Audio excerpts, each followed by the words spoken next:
And emerging Indian American community committed to preserving the vast customs of a vibrant cultural heritage.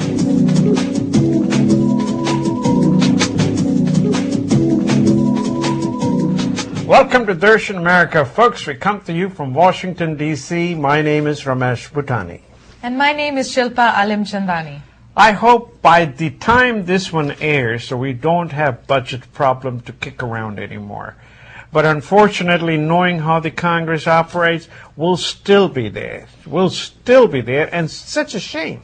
Well, wouldn't you agree that this whole debt ceiling fight is really a politician-created fight? Absolutely. I mean, we don't need to be in this situation. It's not a big shock that we need to raise the debt ceiling, but the negotiations that have been dragged out over this period of months and now just a matter of weeks has really been unnecessary. And look at all the things that Congress has not been addressing because of it. Not been addressing jobs, not been addressing education, not been addressing infrastructure. Instead, literally wasting 6 months of our time. Absolutely. And the other 6 months they used to just raise funds for themselves.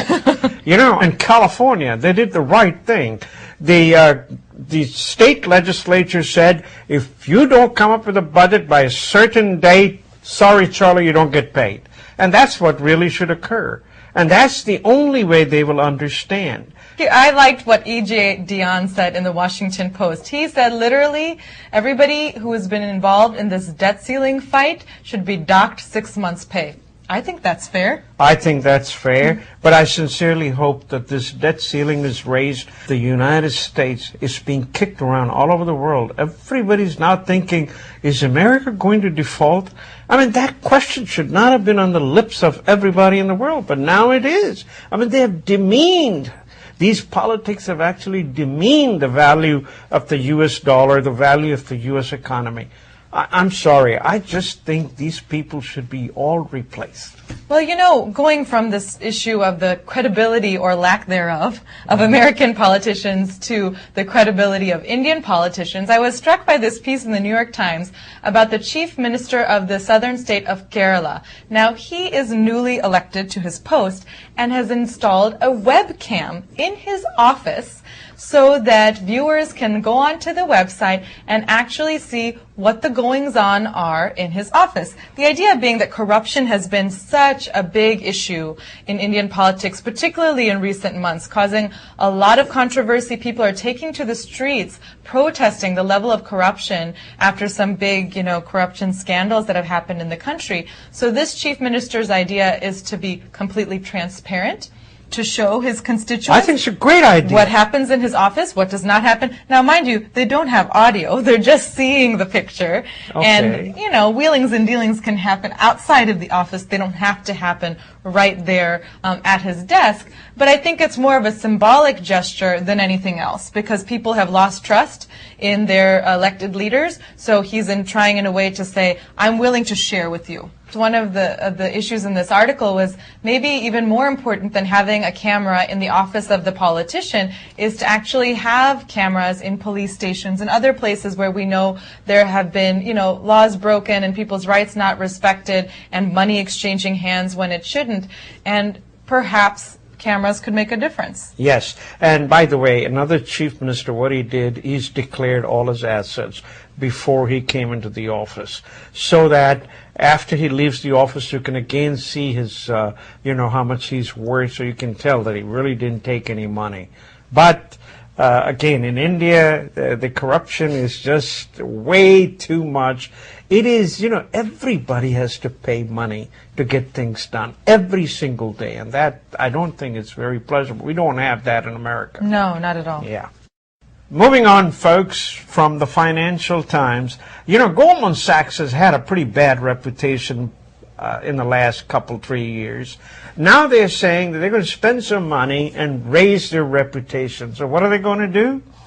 They want to train 10,000 small businesses because they really believe small businesses are the ones that bring in employment. 99.9%, that is 29.6 million businesses in the U.S. have fewer than 500 employees. So what are they doing? They are putting up $500 million to teach the students at the community college and the four-year business schools. And here's the kicker. You know, in MBA, you read public companies because you have the data available.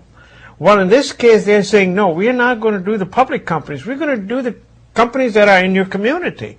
Almost every town that has universities and the others, they always want those students to stay back. But people don't stay back. They go away.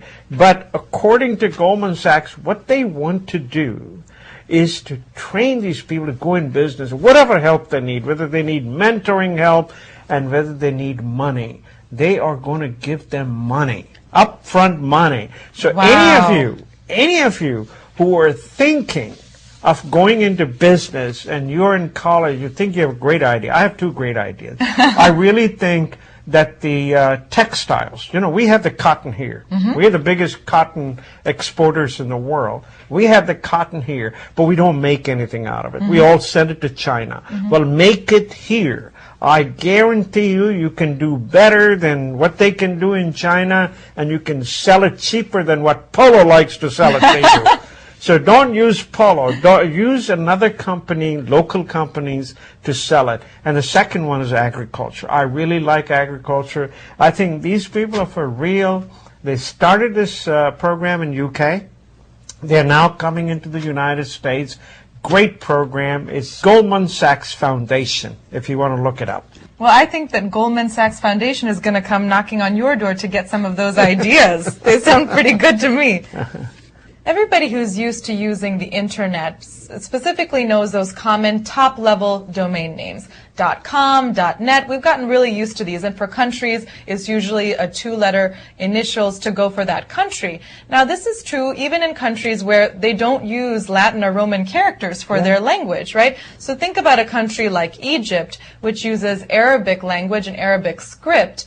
You might have websites that have lots of Arabic language content written in right to left in Arabic script, but that top-level domain name or address for the website is still written in Latin or Roman characters. It's not written in Arabic.